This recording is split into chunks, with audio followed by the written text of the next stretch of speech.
আসসালামু আলাইকুম। সুপ্রিয় দেশবাসী, আজ কয়েকদিন থেকে যে ইসরায়েলের যে হামলা চালাচ্ছে ফিলিস্তিনি নিরীহ মানুষদের উপরে, সেই হামলার প্রতিবাদ জানাতে আজ আমার পাশে সমবেত হয়েছে আমাদের প্রিয় বশর ভাই, যিনি ওনার আজকে কয়েকদিন থেকে সে হামলার প্রতিবাদ জানিয়ে আসছেন। সে বশর ভাই আজকে আমার আমন্ত্রণে আমার চেম্বারে আমন্ত্রিত অতিথি। উনি বলবেন এই যে ইসরায়েলের যে হামলার সে হামলার প্রতি উত্তর কিভাবে করা যায়, তাদের বিরুদ্ধে কিভাবে রুখে দাঁড়ানো যায়, আজ সে বিষয়গুলো ওনার মুখ থেকে আমরা শুনবো। আসসালামু আলাইকুম। ওয়ালাইকুম সালাম ভাই। আসলে মানব জীবনের ইতিহাসে এটা একদম নিন্দনীয় যে ইসরায়েলিদের যে বর্বর হামলাটা, এটা মেনে নেওয়া যায় না। কারণ তারা দীর্ঘ মাস হয়ে গেছে, বছরের উপরে চলছে, প্রায় 2 বছরের মতন হয়ে আসতেছে। তারা এইভাবে যুদ্ধ চালাচ্ছে, নিরীহ মানুষদেরকে মারতেছে, তারপরে শিশুদেরকে মারতেছে, হত্যা করতেছে। কিন্তু এটা আমাদের মেনে নেওয়া যাচ্ছে না। কারণ আমরা বিশ্বাস করি সকল দেশে সভ্যতা আছে, সকল দেশে লেখাপড়া আছে, সকল দেশে স্কুল কলেজ ইউনিভার্সিটি আছে, শিক্ষা প্রতিষ্ঠান আছে, সকল দেশে বিচারিক কার্যক্রম আছে। সেখানে তারা দীর্ঘ 1 বছরের উপরে প্রায় 15 মাস ধরে যুদ্ধ চলাকালীন অবস্থায় অসংখ্য ফিলিস্তিনিদেরকে, নিরীহদেরকে মেরেছে। তারপরে তারা আপোসনামা চাইছিল ফিলিস্তিনিদের কাছে, আপোসনামায় স্বাক্ষর করছে যে তাদের জিম্মি সরিয়ে নেবে, যুদ্ধ বন্ধ রাখবে, বিরতি রাখবে। কিন্তু কোথায় তাদের সেই ওয়াদা? তারা ওয়াদা খেলাপ করতেছে। এটা আমরা কোনো মুহূর্তে মানতেছি না। আমরা চাচ্ছি, পুরা মানব জাতির কাছে আমাদের বিচার চাচ্ছি যে এই যুদ্ধ আমাদের বিশ্ববাসীর জন্য সংকট নিয়ে আসতেছে। কেরেমুস লাপাস পারা মন্দ শব্দটার অর্থ হলো আমরা বিশ্ববাসীর জন্য শান্তি কামনা করি, শান্তি চাচ্ছি, যুদ্ধ চাই না। নো কেরেমুস লা গেররা, আমরা কোনো যুদ্ধ চাচ্ছি না, আমরা চাচ্ছি শান্তি। আমি বলবো তারা কি করে, how to there are educated person, শিক্ষিত সমাজ তারা, এবং কি সিভিলাইজড পারসন, সভ্য জাতি। No, I would like to say that there are uncivilized. That means there are অসভ্য জাতি।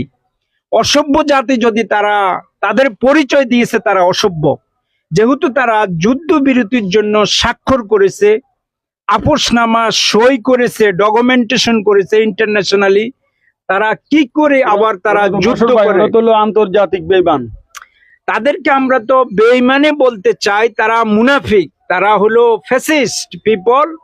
বিকজ তাদের যে আচরণ তারা পরিচয় দিয়েছে, এটা আন্তর্জাতিক মানবাধিকারের সাথে তারা জুলুম করতেছে। তাদের জাতিসংঘতে যারা আছেন তারা একটা ড্রামাটিক্যাল কাহিনী সাজিয়েছেন। তারা ড্রামাটিক্যাল কাহিনীকে তারা অ্যাকসেপ্ট করতেছে। তারা যদি ড্রামাটিক্যাল কাহিনীকে অ্যাকসেপ্ট না করে, তারা কি করে একক individually there R more and more. জাতিসংঘ তো কাজ হলো সারা বিশ্বের মধ্যে যুদ্ধ থামানো, একটা শান্তি শৃঙ্খলা ফিরিয়ে আনা। সে জাতিসংঘের ভূমিকা আজ কেন নিশ্চুপ? তারা যেন নিশ্চুপ ভূমিকা পালন করছে, যেখানে ফিলিস্তিনি নিরীহ অসংখ্য মানুষ মারা যাচ্ছে, প্রতিনিয়ত ঘরে ঘরে আহাজারের সৃষ্টি হয়েছে, অনেক ধ্বংসস্তূপের মাঝেও লাশের পর লাশ সাজানো হয়েছে। আজ সেই ফিলিস্তিনি মানুষের মাঝে যে কান্নার যে রোল পড়েছে, আজ জাতিসংঘ কি বলছে? কোথায় সে মানবাধিকার? সারা বিশ্বের মানবাধিকার যে সংগঠনগুলো রয়েছে তারাও আজ চুপ করে বসে আছে। সে ব্যাপারে কিছু বলবেন আমাদের যারা দর্শক রয়েছে তাদের উদ্দেশ্যে? আমি তো বলবো যে আমি ভাই ফ্রান্সে ছিলাম, স্পেনে ছিলাম, প্রবাসে ছিলাম, তাদের সভ্যতা তো আমি দেখে এসেছি। তবে তাদের দেশে তো বিচারিক কার্যক্রম স্পিড, তারা কোনো অন্যায়কে প্রশ্রয় দেয় না। তো সেহেতু মুসলমানদের জন্য তারা অন্যায়কে কেন প্রশ্রয় দিচ্ছে, মুসলমানের উপরে কেন জুলুম করতেছে, ফিলিস্তিনিদের উপরে কেন এইভাবে জবরদস্তি জুলুমবাজি করতেছে, এটা তো একটা আশ্চর্যের বিষয়। কিন্তু এই যে আরো তো বিশ্বের মধ্যে দেশ আছে, ইউরোপিয়ান কমিউনিটি আছে, বিভিন্ন দেশ যেমন France, Germany, Spain, Italy, Portugal, বিভিন্ন দেশ, তারা সবাই তো সুন্দরভাবে পরিচালনা করে তাদের দেশ। আমরাও আমাদের দেশের মধ্যে শান্তি চাচ্ছি। আমরা চাই সুষ্ঠুভাবে সবাই যেন শান্তি পাক এবং দেশ যেন পরিচালিত হোক সুষ্ঠু সুন্দর মানুষের মাধ্যমে। কিন্তু এখন চিন্তার বিষয়, আন্তর্জাতিক বিষয়টা হলো অ্যাকচুয়ালি ডিফারেন্ট, যেটা সেপারেট হিস্টোরি। নেতানিয়াহু উনি হলেন ওদের মন্ত্রী, প্রধানমন্ত্রী। এখন নেতানিয়াহু যদি কোনো তার সে ভালোবাসে যে মানুষ মারা কোনো একটা ইবাদত নয়, এটা আমরা সবাই জানি যে it's not the any legal way and to killing people they will get the heaven. No, everybody believe people, every creature is mortal. মানুষ মরণশীল, সকল জাতি জানে, সকল ভাষায় লেখা আছে, সকল স্কুল কলেজে একই বর্ণনা ডিসক্রিপশন আছে যে human people, every people is mortal, every creature is mortal. যুদ্ধ, war, it's not allowed for any person, it's not good. এটা ভালো নয়, এটা ভালো কার্য নয়। তবে তারা যদি আবাদত মনে করে তারা যুদ্ধ করবে, তবে তাদের জন্য আমি বলবো যে তাদের জন্য কোনো একটা বিষয় আল্লাহর তরফ থেকে খাড়া হবে, এমন ভাবে খাড়া হবে, তারা এই ইসরায়েলের লোক ডিস্ট্রয় হয়ে যাবে, ধ্বংস হয়ে যাবে। আল্লাহর তরফ থেকে কোনো আযাব গজবের মাধ্যমে তারা ধ্বংস হবে। তাদের জন্য কোনো মানুষ যুদ্ধ করতে হবে না, তাদের বিচার হবে, আল্লাহর তরফ থেকে বিচারটা হবে। তো আমি বলবো এখনো সময় আছে। ইসরায়েল এবং কি ফিলিস্তিন, তারা সকল মানুষের শান্তি আমরা চাচ্ছি। সকল মানুষ যেন সে সুন্দর জীবন যাপন করে তার পরকালে যাইয়া তার পরকালে যেন শান্তি পায়, আত্মার শান্তি পায়, সে যেন বেহেশতবাসী হয়। এনিওয়ান, এটা আল্লাহর তরফ থেকে আল্লাহ যেন তাকে শান্তি দেয়। আমরা এটাই মঙ্গল কামনা করি পুরা বিশ্ববাসীর কাছে। সুপ্রিয় দর্শক, আমরা এতক্ষণ কথা বলছি আমাদের প্রিয় বশর ভাইয়ের সঙ্গে, যিনি একসময় এই যে মায়ানমারে যে রোহিঙ্গাদের উপর নির্যাতন চালানো হয়েছিল, বর্বরোচিত নির্যাতন, সেই নির্যাতনের সময় উনি বিভিন্ন মিডিয়ায় উনি ফুঁসে উঠেছিলেন। ওনার যেই প্রতিবাদের যে ভাষা আমরা লাকসাম জংশনে খেয়াল করেছি, পর্যবেক্ষণ করেছি, সেই যে ভাষা বলার মতো নয়। সারা বাংলাদেশ, সারা বিশ্বে যখন লাইভে ওনার ভাষাগুলো শুনেছিল, অত্যন্ত মর্মস্পর্শী ভাষা উনি সবার মাঝে তুলে ধরেছেন। এই যে মায়ানমারের রোহিঙ্গা মুসলমানদের পক্ষে উনি সজাগ দৃষ্টি দিয়েছিলেন।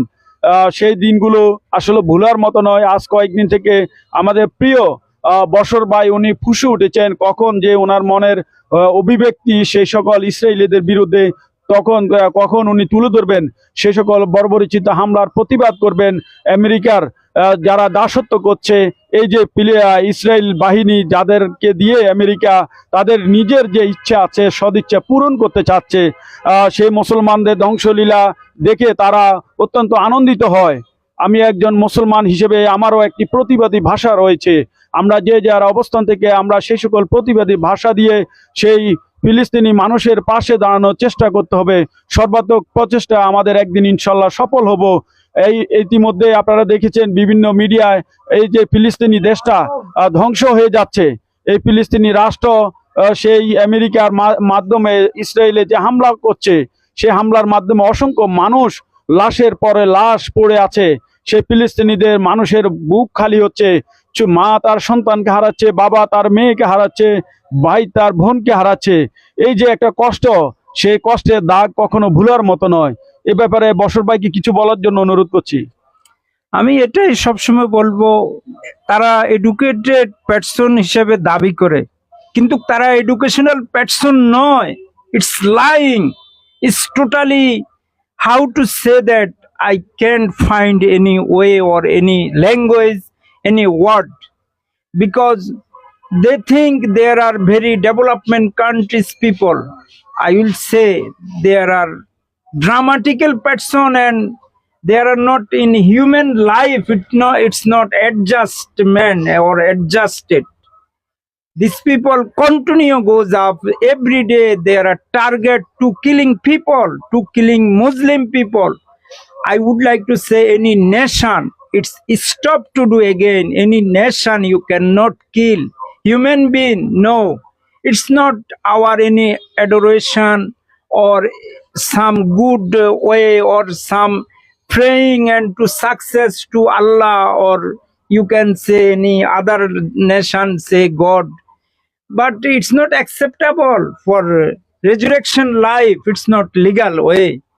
And I think so they cannot get the heaven to killing Muslim people or any Palestinian people or any person. No, it will come again. They will bring themselves for hell. There are hell life. It's not educated life. It's not. We cannot accept that they are an education person. No, it's lying. It's just dramatical. It's impossible to how to explain that there are so stupid culture. It's impossible to explain there are gentlemen. No, these people, those people who is Israeli supporting people, there are also not gentle people. There are, I think so, there are very foolish person and there are unwise person. They are not acceptable for human life. They are not human being, we cannot say, because there are culture and nature, everything is animalism. I am very sorry, পশুর মতন তারা আচরণ করতেছে। তাদেরকে আমরা এটা সত্য কথাই বলবো বিশ্ববাসীর কাছে। I would like to say every country to the every nation, there are animalism. Totally there are animal characteristic they show us to the every people. Thank you so much for today. I am going to stop and I pray to Allah every time they have to, as soon as possible, they have to stop the war, because there are not good character showing to the universal or in this planet, in the world. I'm sorry. Thank you, dear. Thank you. Thank you. আসলে খুবই দুঃখজনক এই যে ফিলিস্তিনির যে হামলা চলছে, দুপোটা চোখের জল আসলে কথা বলে। ফিলিস্তিনির যাদের অধিকার রক্ষার কথা বলে, দুপোটা চোখের জল কথা বলে। ফিলিস্তিনি লাশের পর লাশের সাথে আমাদের যে বন্ধন সৃষ্টি হয়েছে, আমাদের যে কষ্টের বন্ধন, সে বন্ধন কখনো ভোলার মতো নয়। আমরাও মুসলমান হিসেবে সে সকল বন্ধন যেন আজীবন অটুট থাকে। আমরা হয়তো এমন পর্যায়ে আছি, হয়তো তাদের জন্য কোনো কিছুতেই আমরা করতে পারছি না, কিন্তু তাদের প্রতি আমাদের যে অন্তরের ভালোবাসা রয়েছে, মহান আল্লাহ পাক তাদের প্রতি আমাদের এই ভালোবাসাকে আরো কঠিন থেকে আরো বেশি দৃঢ়তর করুক, আরো বেশি অনেক বেশি গাঢ় করুক। তাদের অন্তরের প্রতি আমাদের ভালোবাসার যে ডাক রয়েছে, মহান আল্লাহ তাদের সে মনের বাসনা পূরণ করুক, আমাদের মনের বাসনা পূরণ করুক। আল্লাহ যেন সে ফিলিস্তিনি রাষ্ট্র থেকে সে সকল ইসরায়েলি বাহিনীর বর্বরচিত হামলা বন্ধ করার সুযোগ করে দেয়। মহান আল্লাহ যেন সে সকল ফিলিস্তিনিদের পাশে দাঁড়ান। আমিন। আমরা সবাই যার যার অবস্থান থেকে সে ফিলিস্তিনি মুসলমানদের জন্য দোয়া করব। আমাদের বশর ভাই একজন প্রতিবাদী মানুষ। আজ ওনার প্রতিবাদের ভাষা আসলে আপনারা অনেকে বুঝতে পেরেছেন। যারা যে যে অবস্থানে আছেন, বশর ভাইয়ের জন্য দোয়া করবেন। উনি আসলে এই সকল অন্যায়ের বিরুদ্ধে সবসময় উনি রুখে দাঁড়ান। প্রিয় দেশবাসী, এতক্ষণে আমাদের সঙ্গে লাইভে থাকার জন্য আপনাদের প্রতি অনেক শ্রদ্ধা ও ভালোবাসা রইল। ধন্যবাদ সবাইকে।